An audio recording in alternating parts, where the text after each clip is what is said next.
Welcome back. Annamayya జిల్లా కేంద్రం మదనపల్లికి మార్చడంపై రాయచోటిలో నిరసనలు కొనసాగుతూనే ఉన్నాయి. మాజీ ఎమ్మెల్యే శ్రీకాంత్ రెడ్డి పెట్టిన శాపనార్థాలపై మంత్రి రాంప్రసాద్ రెడ్డి స్పందించారు. ప్రజల ఆకాంక్షలను నెరవేర్చేందుకు ప్రభుత్వం కట్టుబడి ఉందని తెలియజేశారు. రాజకీయ లబ్ధి కోసం ప్రజలను రెచ్చగొట్టే ప్రయత్నం చేస్తూ ఉండడం వేదనకు గురిచేస్తుందని అన్నారాయన. కోర్టుకు వెళ్లిన వైసీపీ రాయచోటిని జిల్లా కేంద్రంగా తీసుకురాగలిగితే గజమాలతో సత్కరిస్తున్నామంట మంత్రి రాంప్రసాద్ రెడ్డితో మా కడప ప్రతినిధి Prasad Sharma face to face. పునర్విభజన అంశం రాయచోటిలో ఇంకా నిరసనలు కొనసాగుతూనే ఉన్నాయి. ఈ నేపథ్యంలో అటు కొంతమంది రాయచోటి ప్రజలు నిరసన వ్యక్తం చేస్తున్నారు. మరోవైపు ప్రధాన ప్రతిపక్షం వైసీపీ కూడా తీవ్రమైన ఆరోపణలు చేస్తుంది అధికార పక్షం మీద. ముఖ్యంగా నిన్న మాట్లాడినటువంటి మాజీ ఎమ్మెల్యే గడికోట శ్రీకాంత్ రెడ్డి కూటమి ప్రభుత్వం మీద ఒక శాపనాలు చేసి మాట్లాడారు, శాపనాలు పెట్టారు. ఈ నేపథ్యంలో రాయచోటి జరిగినటువంటి నష్టాన్ని ఈ ప్రభుత్వం ఇచ్చేటువంటి వాటితో భర్తీ చేయలేమన్నటువంటి ఒక ప్రధానమైన ఆరోపణ చేశారు. దీని మీద ఏమంటారు సార్? మొట్టమొదటిగా ఈ ప్రభుత్వానికి కానీ స్థానికంగా ఉండే శాసనసభ్యుడిగా మంత్రిగా ఉండే నాకు కానీ మా ప్రాంత మనోభావాలు, మా ప్రాంత ప్రజల యొక్క ఆకాంక్షలు నెరవేర్చాలని మాకు ఎప్పుడు ఉంది. దానిలో భాగంగానే చిత్తశుద్ధిగా మా ప్రయత్నం మేము చేశాము. దానిలో భాగంగానే నవంబర్ 27వ తారీఖున ఏదైతే గెజిట్ వచ్చిందో దాంట్లో కూడా ఎక్కడా జిల్లా కేంద్ర మార్పు గురించి చర్చ లేదు, ఎక్కడా దాంట్లో పెట్టలేదు. ఆ తర్వాత జరిగిన సంఘటనలు 30 రోజులు జరిగిన సంఘటన మీ అందరికీ తెలుసు. మాతో పాటు కలిసి వచ్చేదానికి కోడూరు రాజంపేటకు సంబంధించిన నాయకులు కానీ అక్కడ ఉండే పరిస్థితులు కానీ సహకరించలేదు.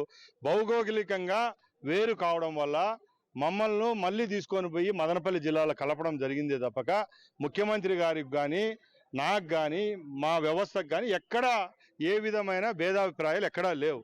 ముఖ్యంగా నేను ఒకటే చెప్తున్నా, ఈరోజు వైసీపీ నాయకులు మా మీద ఇన్ని అభాండారాలు వేస్తున్నారు.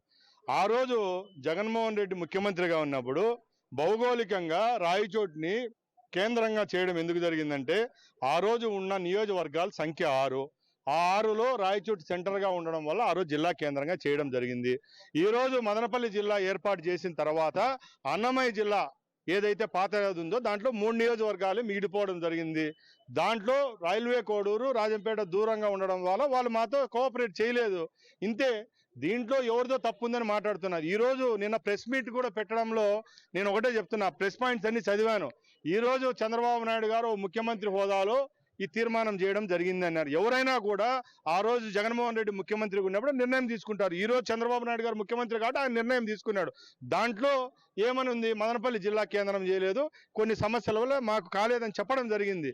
దాన్ని మీరేం లేవనైతే చూపించాల్సి అవసరం. ఈ రోజు నేను చిత్తశుద్ధిగా అడుగుతున్నా, మీ నాయకునికి ఏమాత్రమైన రాయచోటి మీద ప్రజల మీద ప్రేమ ఉందని మీరు చెప్తున్నారు కదా, మదనపల్లి వద్దు రాయచోటి ముద్దని చెప్పి మీరు ఏదైతే హైకోర్టు ఆశ్రయించారో ఆ హైకోర్టు మీ ముఖ్యమంత్రి గారి లెటర్ హెడ్ మీద లేకపోతే మీ ముఖ్యమంత్రి గారు వకాలత చేసి చేయగలుగుతారని నేను అడుగుతున్నా. మదనపల్లి జిల్లా కేంద్రం మార్చడం వల్ల రాయచోట్లో ఉండే సంపద పోయింది. దాదాపు 30 కిలోమీటర్ల పెద్ద రియల్ ఎస్టేట్ పూర్తిగా దెబ్బతిందని వాదిస్తున్నారు.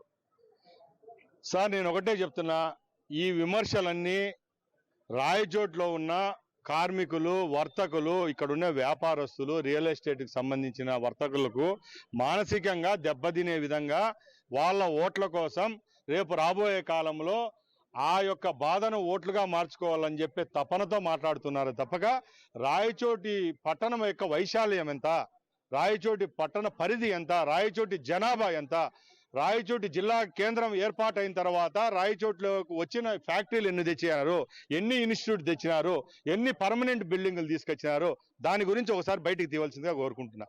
ఎందుకంటే మీరు ఏమి తెచ్చినారు, ఆ రోజు మీరు తెచ్చిన దానికి ఈరోజు నష్టం ఏం జరిగింది? ఆ రోజు మీరు జిల్లా కేంద్రం తీసుకొచ్చినప్పుడు ఇన్ఫ్రాస్ట్రక్చర్ ఏమైనా డెవలప్ చేశారా రాయచోట్లో? చెప్పండి. అవి ఏం చేయలేదు. ఈ రోజు 30 కిలోమీటర్లను మాట్లాడుతున్నారు. మన నియోజకవర్గ వైశాల్యం ఎంత, దాంట్లో రాయచోటి పాత్ర ఎంత నేను అడుగుతున్నా. ఈరోజు ఉన్నదాని మీద అంటే ఇప్పుడు ఏదైతే బాధలో ఉన్నారో వాళ్ళ మీద ఇంకా ఎక్కువ భారం పెట్టి వాళ్ళని మానసికంగా హింసించాలనే తప్పక ఎక్కడ దాంట్లో వాస్తవం లేదండి.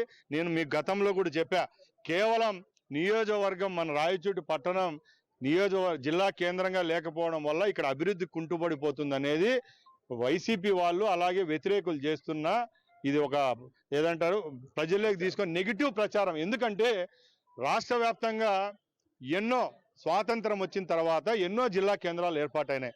దానిలో భాగంగా మన పొరుగున ఉన్న చిత్తూరు జిల్లాకు తిరుపతికి వ్యత్యాసం ఒకసారి చూడండి. చిత్తూరు అభివృద్ధిలో ఏ విధంగా ఉంది, తిరుపతి జిల్లా కేంద్రంగా 6 నెలలు అయింది ఏర్పాటై.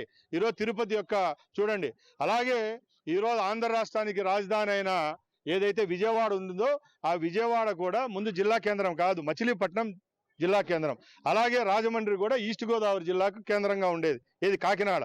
రాజమండ్రి అభివృద్ధి చెందగా మేము ఒప్పుకుంటాం, ఈ ప్రాంతం ప్రజల యొక్క మనోభావాలు దెబ్బతిన్నాయి. దానికి మీకంటే ముందు మేమే బాధపడ్డాం, మా పార్టీ తరఫున మేము బాధపడ్డాం. దాన్ని మా ముఖ్యమంత్రి గారు ఒప్పుకున్నారు.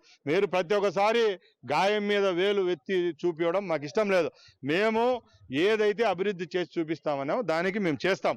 అలాగే మీరు ఈరోజు ఏదైతే మాట ఇచ్చారో హైకోర్టుకు పోయి మళ్ళా జిల్లా కేంద్రాన్ని రాయచోటిగా నిలుపుతామని చెప్పారో, ఆల్ ద బెస్ట్. మీరు అలాగా చేస్తే మేము కూడా హర్షిస్తాము.